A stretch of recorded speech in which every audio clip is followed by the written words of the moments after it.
Okay, so let us start our today's lecture. So, am I audible? Yes, sir. Yes, sir. Okay, so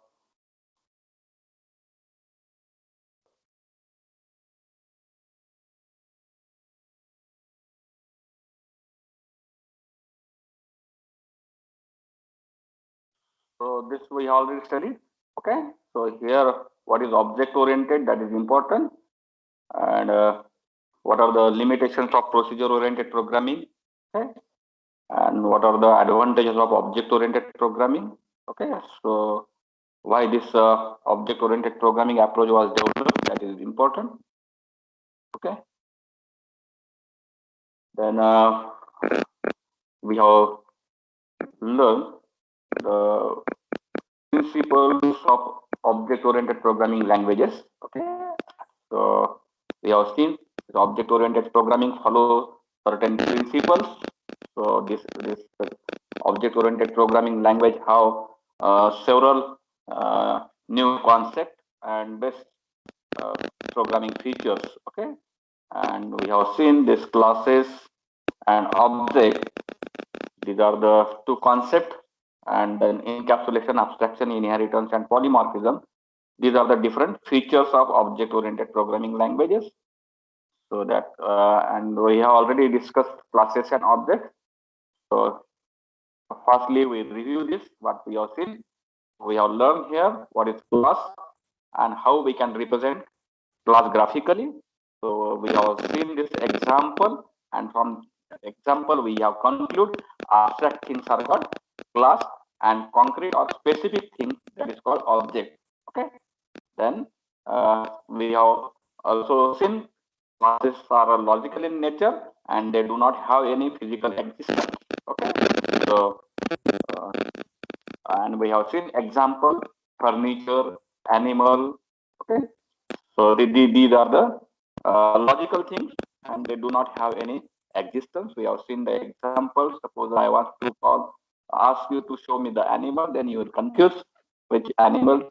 But if I ask you to show me the tiger or a cow, then that is specific. Okay, so the abstract things are called classes and specific things are called object. Okay, that we already learned. Also, we have seen class can also define as a blueprint or class serve as a template for objects. Okay, so once we create a class or once we declare a class, then we can create any number of object of that class type. Okay, so that we have seen. Class is defined as a user defined data types. Okay, same as predefined data types. Okay, that we have seen. Class contains data member and member methods. Okay, so that we have seen. This is the graphical notations of class. Three compartment: name compartment, attribute compartment, and operation compartment. This is the uh, example bank account, that is a class. How attributes account number, owner, balance.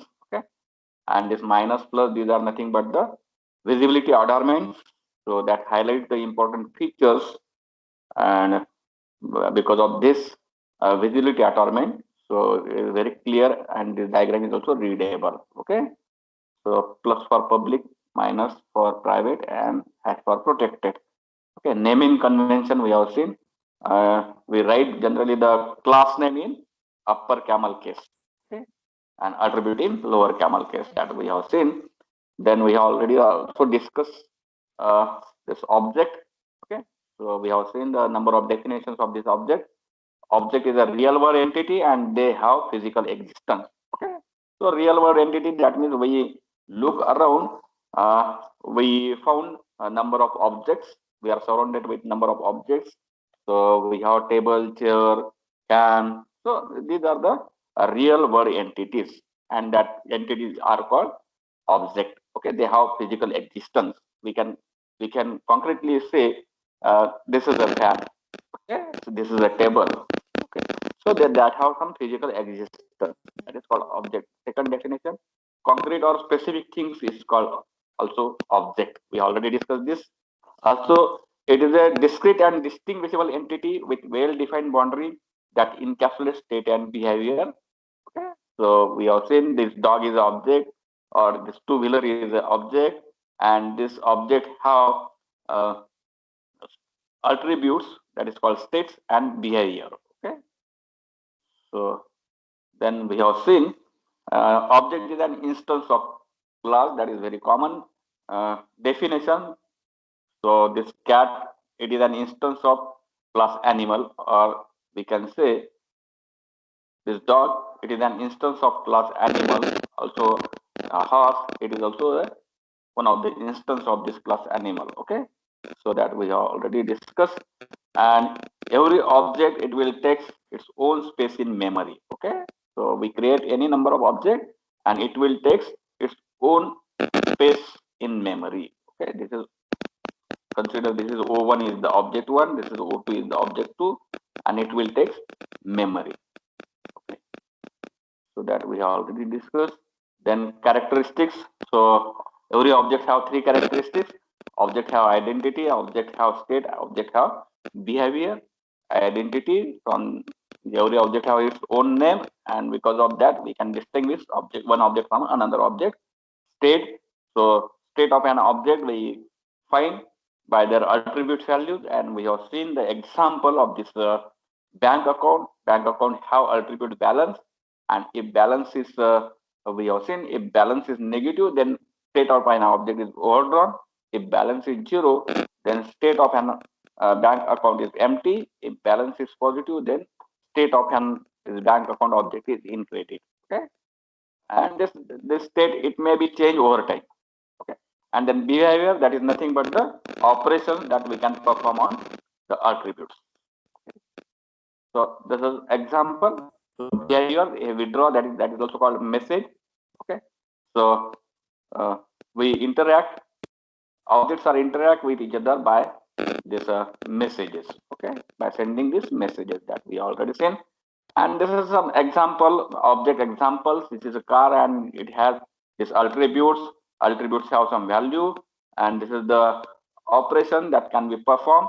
So start car, stop car, okay, accelerate car, and the state of an object. So it may be in moving state or it may be in stop state. Okay. So similar example that we have seen, and this is the graphical notation of object. Okay. Box with two compartments. The first compartment, that is name compartment, and second, that is attribute compartment. And in first compartment we write the object identifier, that is also called as the name of objects. Okay, and this object always underline, that we have seen. And we can also write this object identifier in any one of these three ways.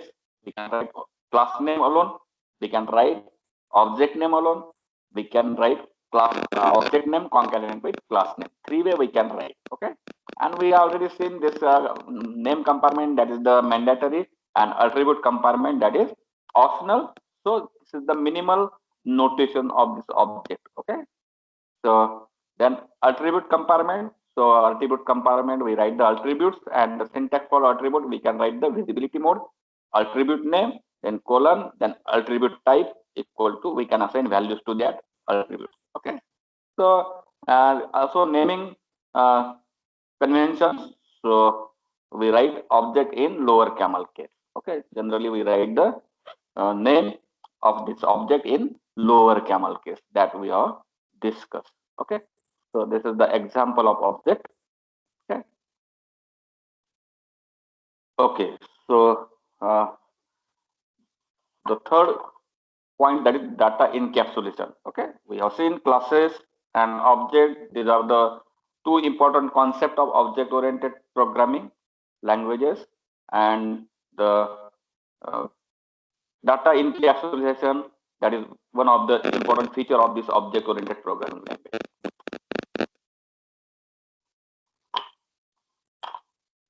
So we will see what is this data encapsulation. So data encapsulation means wrapping or binding of data and method that operate on that data into a single unit or into a class is termed as data encapsulation. Okay, so binding of data and the method that operate on that data into a class is called encapsulation. You observe this class a class demo, and this begins with curly brackets and end with curly brackets, and within the body of this class it contains variables and methods. We can declare variables, so we can store the data in variables. That's why this is called data member, and these are the operations or methods or functions that operate on that variables or that data.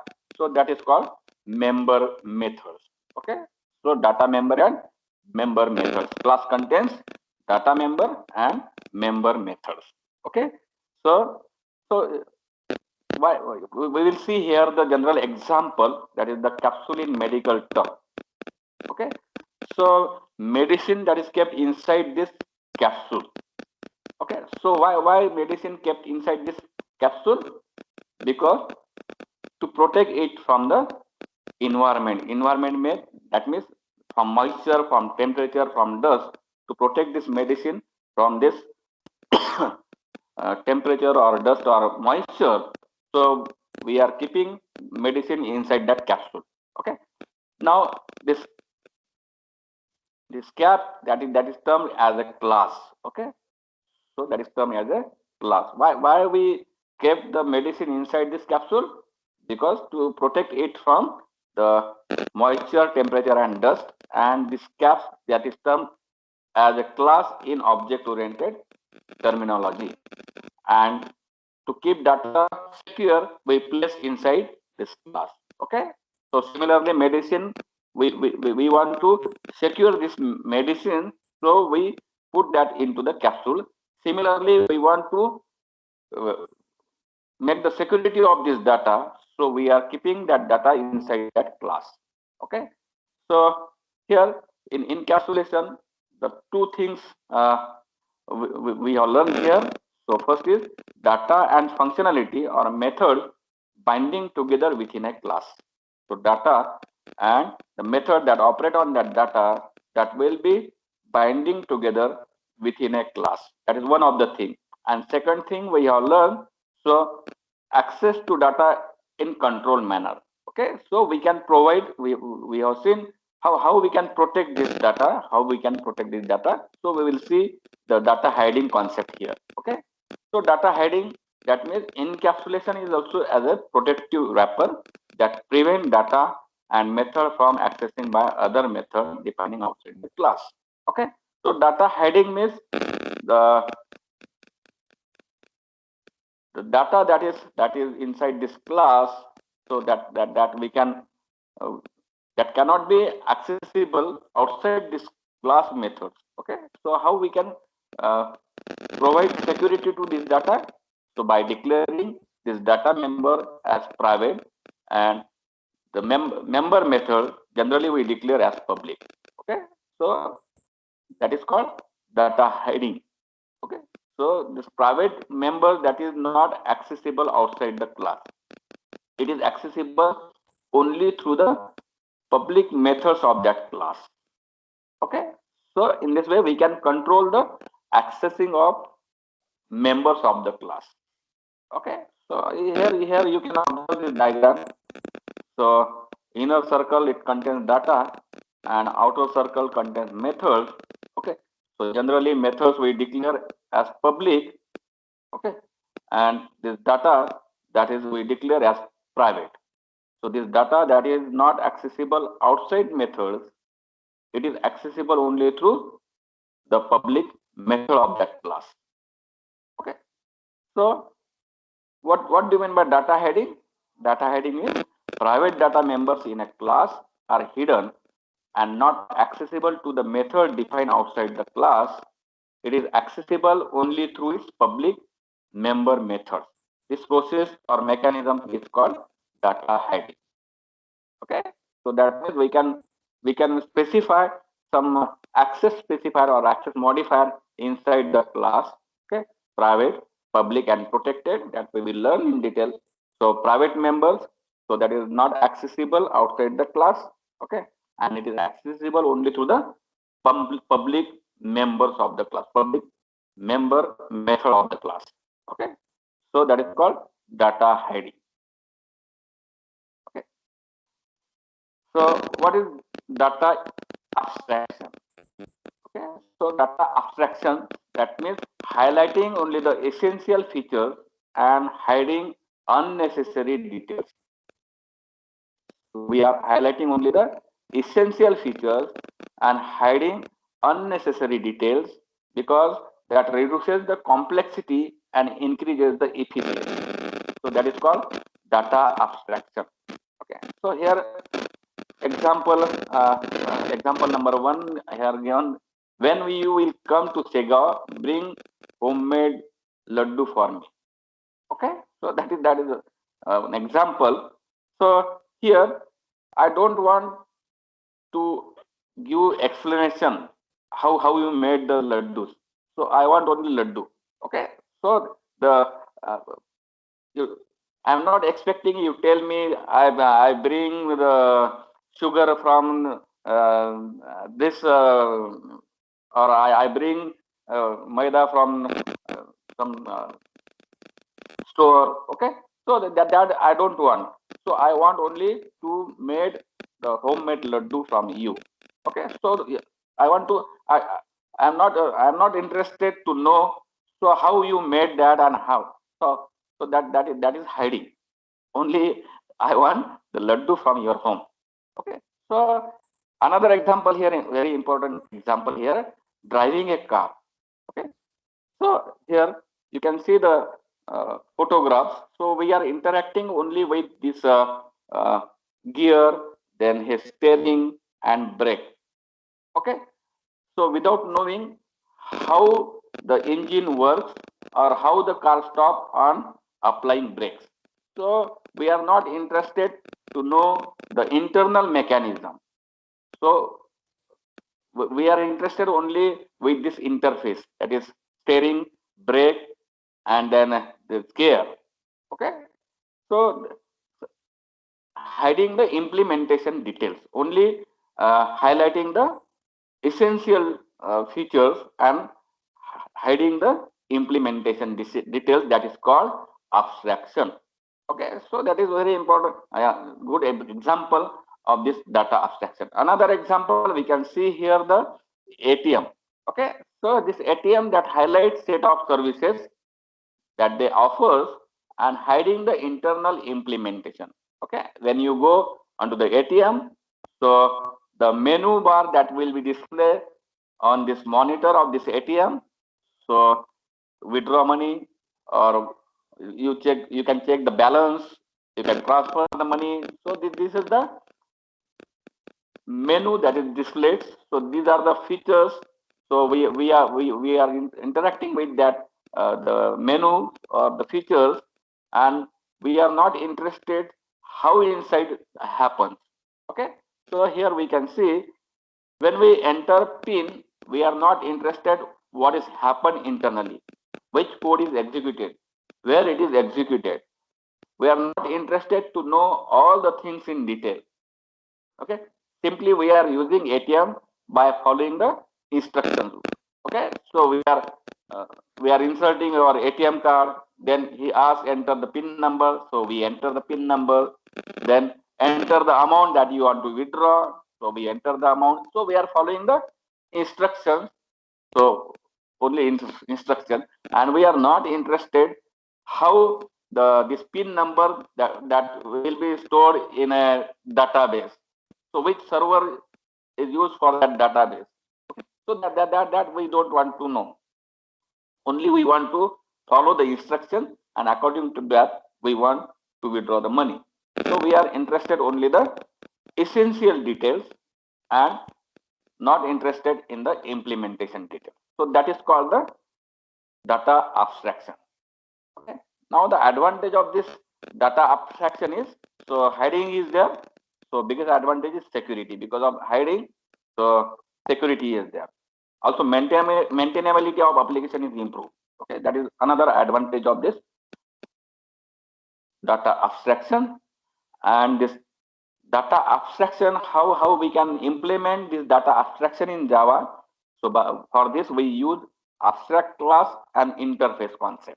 Okay, using this abstract class and interface concept, we are implementing the data abstraction. Okay, so we have seen encapsulation that hide the data, abstraction hiding the implementation details. Okay, so this is called data abstraction. Okay, now here inheritance. So what is this inheritance? So inheritance, so organizing classes into super and subclass hierarchy, that is called inheritance, or sharing of class members among classes based on hierarchical relationship. Okay, here we are making the relationship between classes. Okay, so also we can say deriving a new class from existing class is called inheritance. Okay, and this new class, you can observe the diagrams. So class B, and from that class B we are creating class D. Okay, so this new class is also called as a derived class or subclass or child class, and the existing class is called base class, super class, or parent class.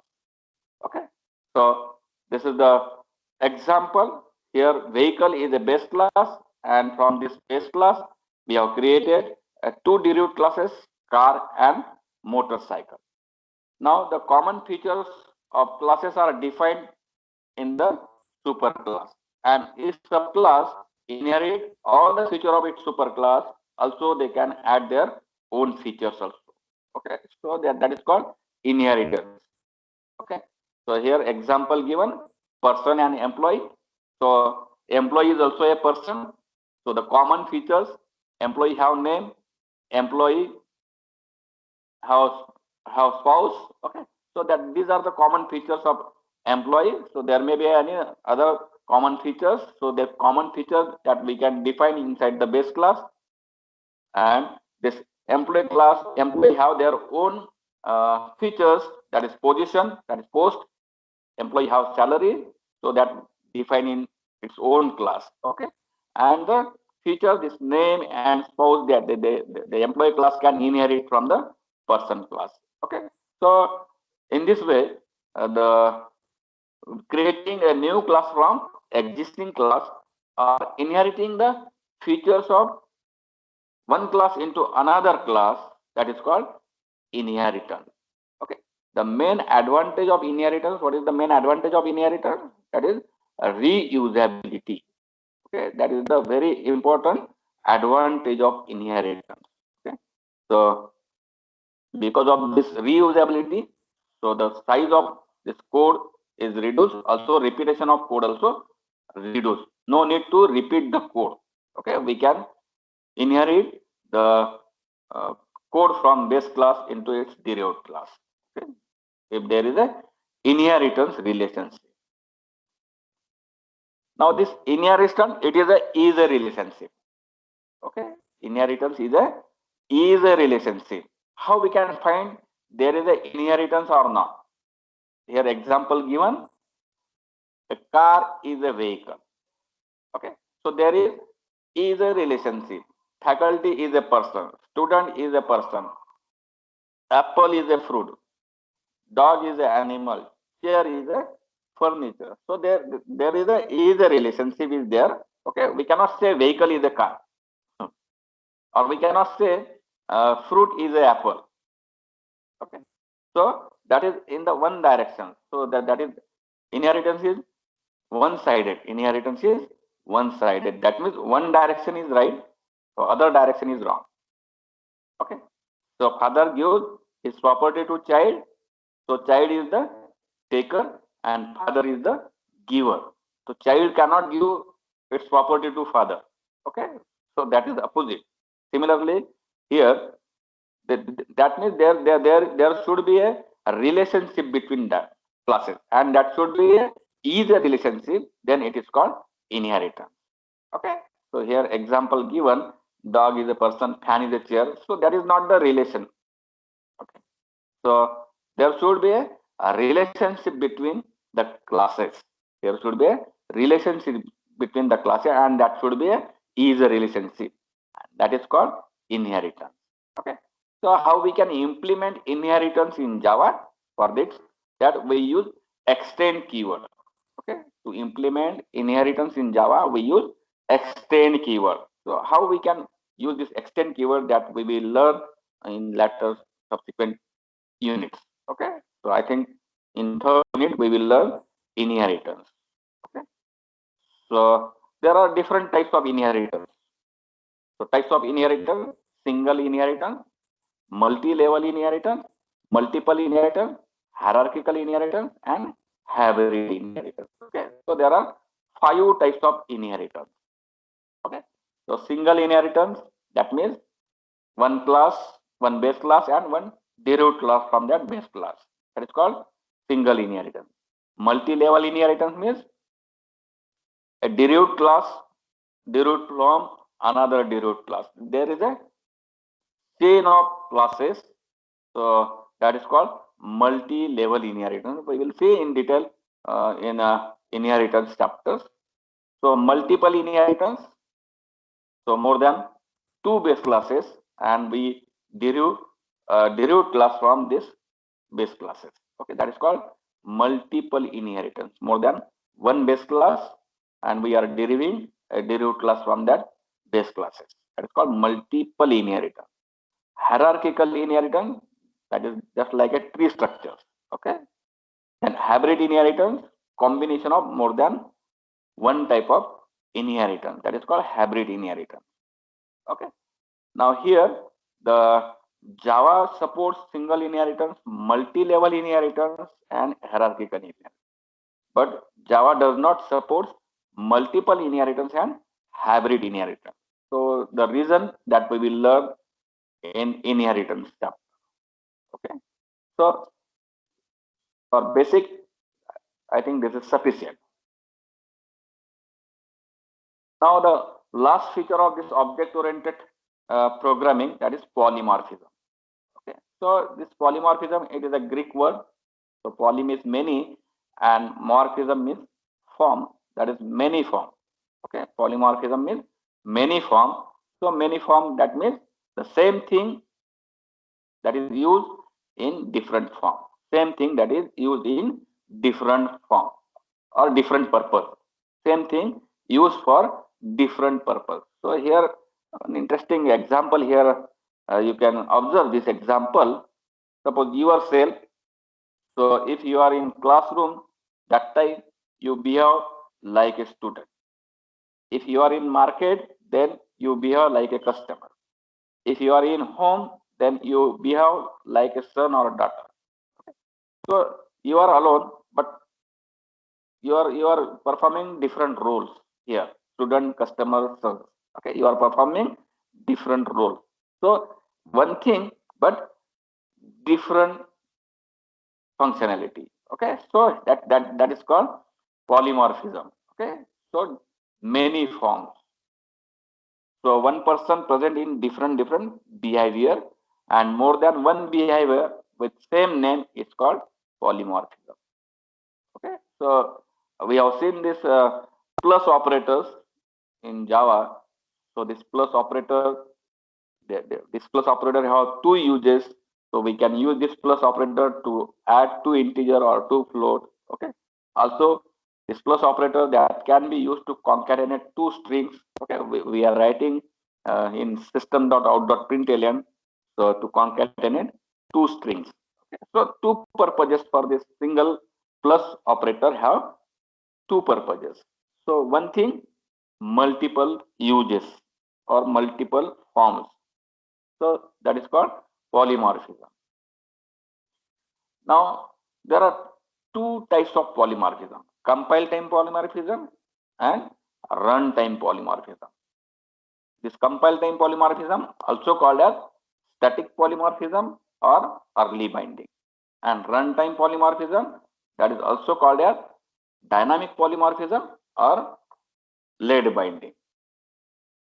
Okay, so in compile time polymorphism, memory allocated at compile time. Why it is called compile time polymorphism? Because memory allocated at compile time, and in runtime polymorphism, memory allocated at runtime. Okay. Now the example of compile time polymorphism, that is method overloading. Okay, so we will see what is method overloading.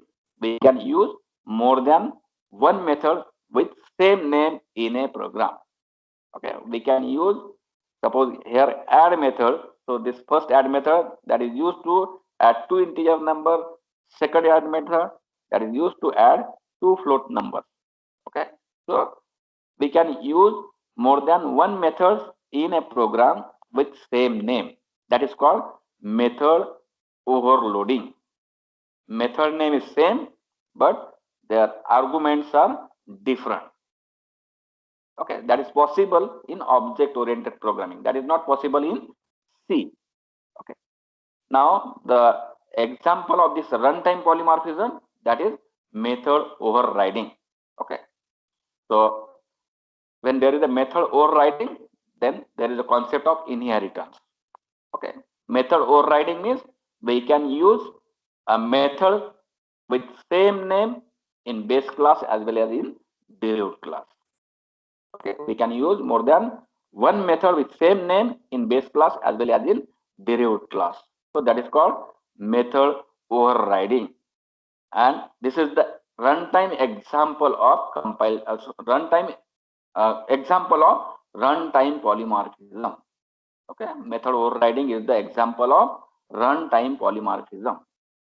So why this is called compile time polymorphism and why it is called runtime polymorphism?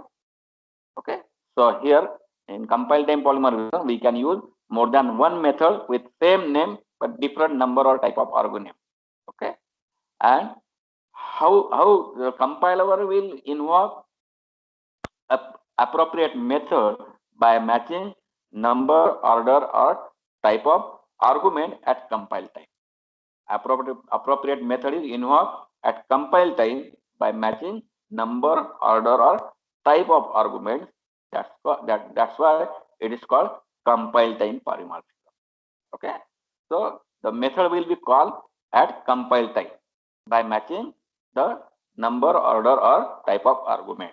So that's why it is called compile time polymorphism. And what about this runtime polymorphism? The appropriate method is invoked at runtime by matching with reference object. Okay, we are calling method through objects. So that happens at runtime. In method overriding, the methods are invoked at runtime by matching reference objects. So that's why it is called runtime polymorphism. Okay, that means method is invoked at compile time, method is invoked at runtime. So that's why it is called compile time polymorphism and it is called runtime polymorphism. Okay, so these are the two types of polymorphism. Okay, so this is all about the principles of object-oriented programming languages. So here we have seen the two concepts: classes, objects, and then we have seen the four features of this object-oriented programming language, that is encapsulation, abstraction, then inheritance, and polymorphism. Okay, so next point that we will learn here, procedural language versus object-oriented programming language. Okay, so here the difference between procedure-oriented programming language and object-oriented programming language given.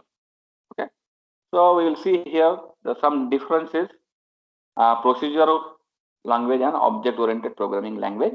So in procedural language, separate data from functions that operate on it. Okay, so in object-oriented programming, encapsulate data and method in class. Okay, we are binding data and method in the class in object-oriented programming, but this is not happens in procedural-oriented programming. So data and function, these are separate, not binding. So second difference in procedural language, procedural language is not suitable for defining abstract type. Okay, there is no abstraction concept in procedural language. Okay, but object-oriented programming language that is suitable for defining abstract type. Okay, we can learn the abstract class and interface concept. Yeah. Okay, for this abstraction. Now, in procedural language, debugging is difficult, but in object-oriented programming language, debugging is easier. Okay. So, in procedural language, it is difficult to implement the change. Okay, but in object-oriented programming language, it is easier to manage and implement the change. Okay, so we have seen the advantage, adapt to changing requirement. That is one of the important advantage of this object-oriented programming language. Okay? We can make changes anytime, so no need to write the separate, develop the separate software. So we can make the changes in the existing software easily. Okay, so that's why it is easier to manage and implement the change. So fifth difference, in procedural language, that is not suitable for a larger program or application, but object oriented concept that is suitable for larger program and application.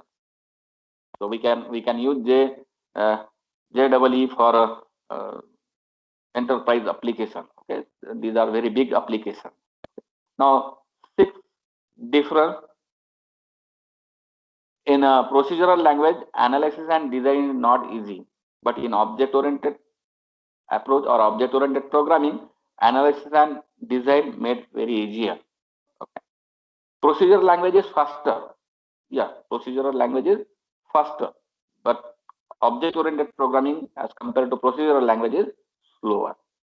So procedural language is less flexible, and object-oriented programming language that is highly flexible.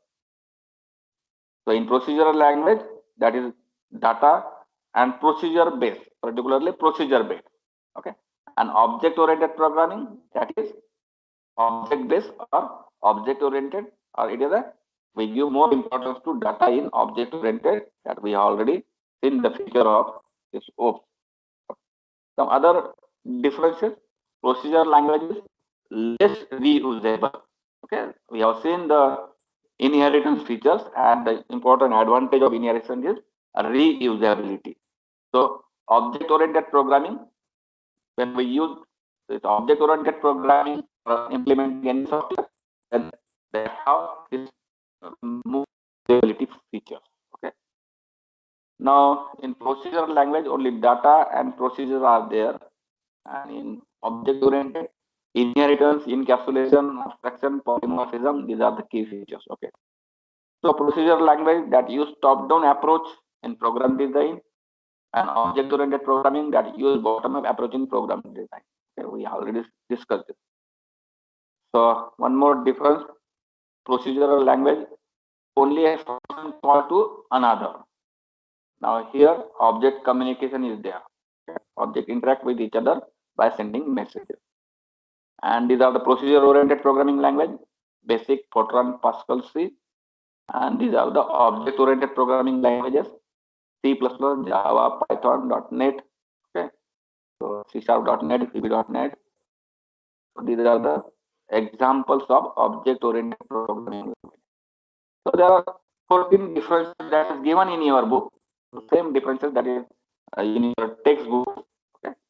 Now additional differences are written here. So procedural language does not have access specifier or modifier. Okay. So there is no concept of private, public, and protected in procedural language. But in object-oriented programming language, we can specify the data member or methods as public, private, protected. Okay, so there is a concept of public, private, and protected access specifier. Now, in procedural language, overloading is not possible. In C, we cannot write more than one function with same name. Okay, so that is called overloading. So overloading is not possible in procedural language, and object-oriented programming language that supports method overloading. Now, procedural language is less secure because data hiding is not there. This concept is not possible in procedural language, but in object-oriented programming, so data is highly secure. Okay. Now, another difference, in procedural language, more emphasis is given to procedure or algorithm, and in object-oriented programming, more emphasis is given to data. So these are the total 18 differences So 14 differences already given in your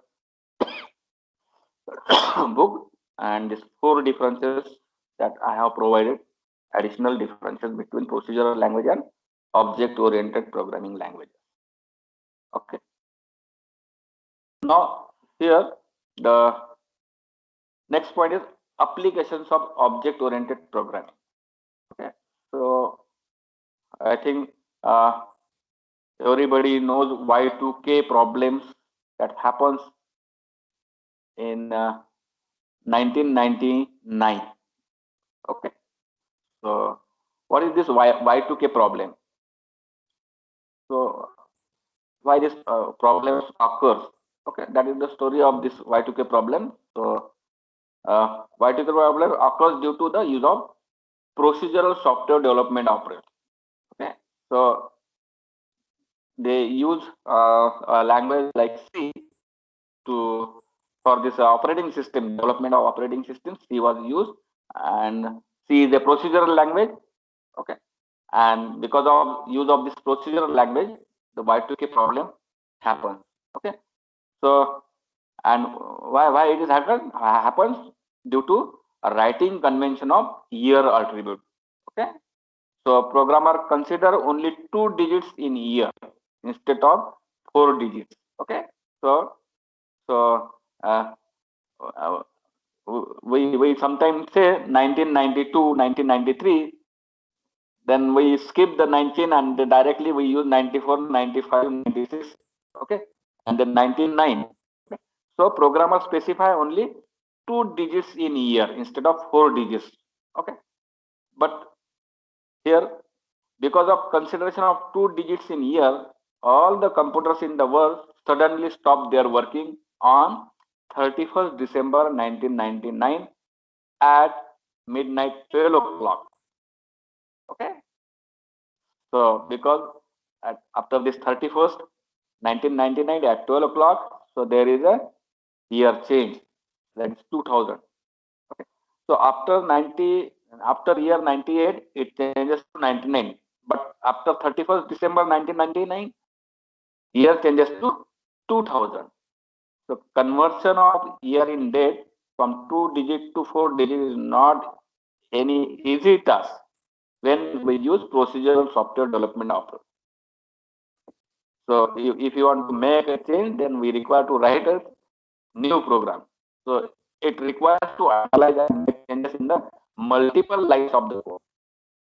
But when object-oriented software development approach is used, then change is made only in class. We are specifying the data and method inside the class. So we require to make the changes inside the class because there is the attributes. Okay, we can change the attributes, the size. Okay, only that changes is automatically reflected in all the objects. That is easier to overcome any problem when object-oriented software development approach is used. There is no need to make changes in whole system. So that is the one of the advantage of this object-oriented programming language. Okay, so I already told that uh, adopt the changing requirements. Okay, any uh, changes in requirements happen anytime, then we can easily improve that change or add that changes inside the software. So without writing the new software. Okay. Now these are the applications. So where this object-oriented programming is suitable. Okay. So for this, we can use to implement real-time system. Okay, we use object-oriented this concept to implement a real-time system. So what is the real-time system? It is a system where the parameter change every time. Okay, so that is dynamic system. That is called a real-time system.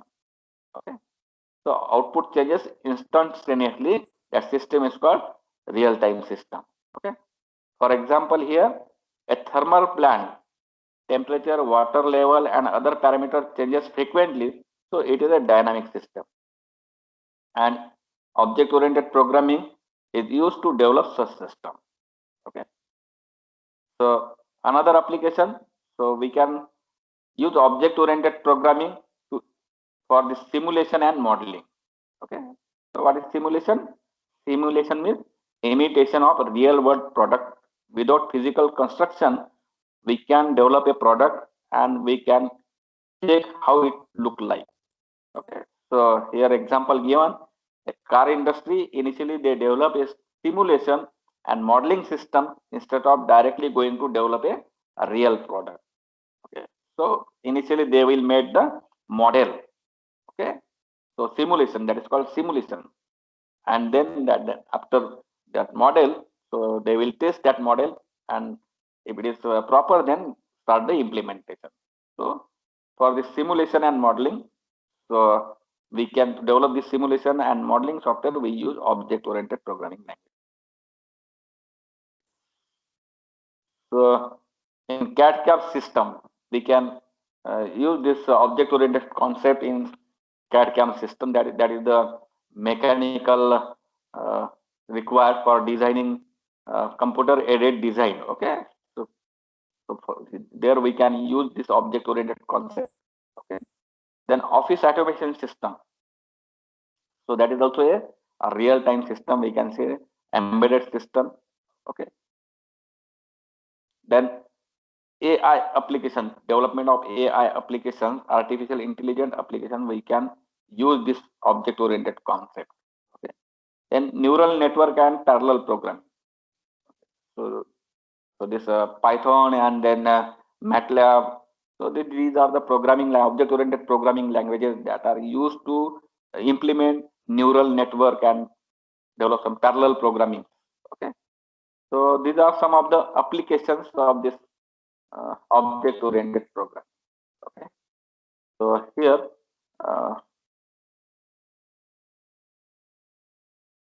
topic is over, and then tomorrow we will see introduction to Java.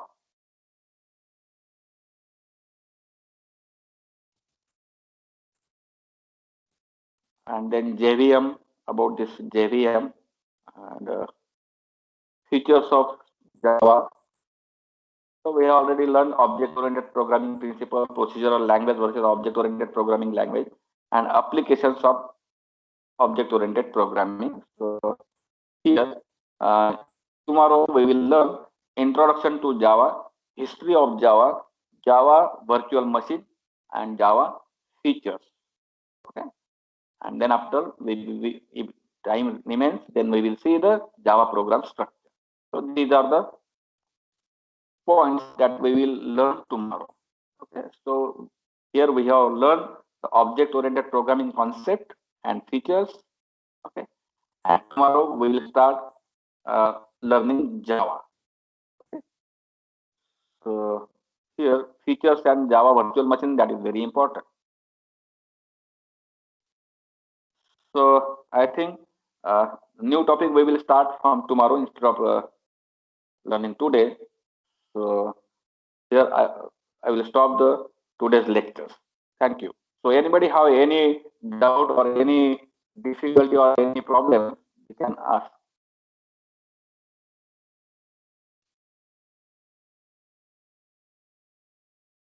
No problem. And this is a theoretical part. So if you want the PPTs or material, then I will provide you.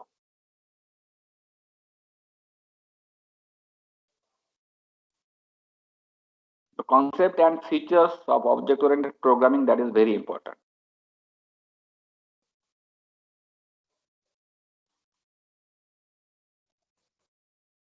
No question?